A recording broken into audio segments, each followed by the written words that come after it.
By 5 BC, the Roman Empire had secured its grip on the ancient world, installing harsh rulers to manage its territories. In the small nation of Israel, the Jewish people were desperate.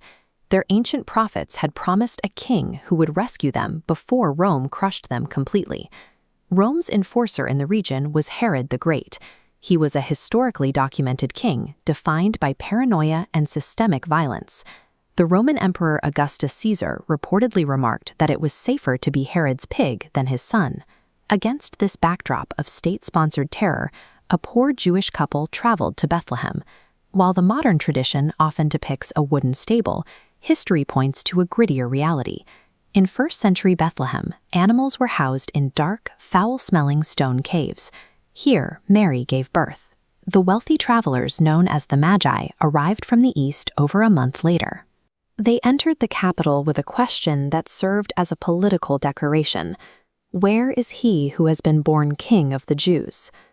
Asking a sitting tyrant for the location of his replacement had immediate consequences. Herod ordered the execution of every infant in Bethlehem under the age of 2. Mary and Joseph only escaped by fleeing to Egypt under the cover of night. The Roman-backed political order classified Jesus as a treasonous threat from his very first days. His existence was not a religious curiosity, it was a challenge to the established state.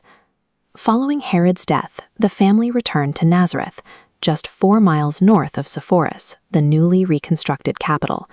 As carpenters, Joseph and a young Jesus likely spent years working on this Roman epicenter, helping build its regional seat of power.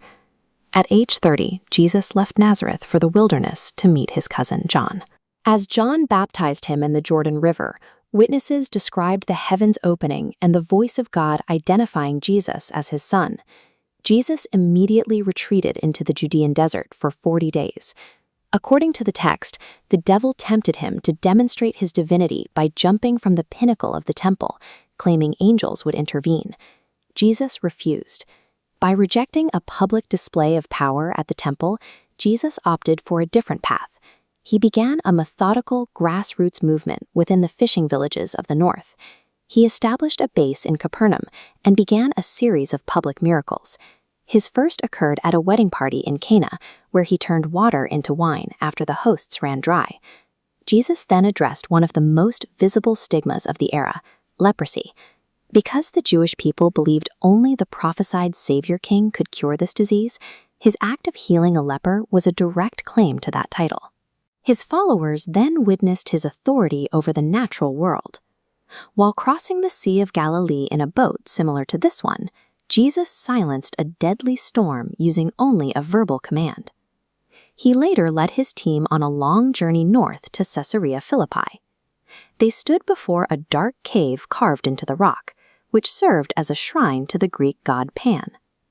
The Jewish population called this site the Gates of Hell due to the pagan rituals performed there. Against this specific backdrop, Jesus declared that he would build his movement and that even these gates would not prevail against it. This declaration finalized his mission in the north. The narrative map now pivoted south for an unavoidable collision with the authorities in Jerusalem. Jesus arrived in Jerusalem, the epicenter of religious and political power. He was met with immediate hostility from religious leaders who accused him of being demon-possessed. Jesus responded with his most direct provocation yet. When the leaders questioned his age and authority, he applied the sacred title of God to himself, stating, "Before Abraham was, I am." This claim to immortality caused the crowd to attempt to stone him on the spot. He escaped the city and retreated to Bethany, where he performed his most undeniable public miracle, raising his friend Lazarus from the dead 4 days after his burial. The news of Lazarus caused a panic among the religious leadership. They calculated that if the Roman emperor heard of a man being declared God, he would deploy the legions to annihilate the entire nation. The religious establishment and the Roman Empire were now aligned. Because Jesus commanded the loyalty of the masses, his presence threatened the stability of both systems. Jesus entered Jerusalem on a donkey to a royal welcome. He went directly to the temple and used a whip to drive out the money changers, whom he accused of turning the house of God into a den of thieves.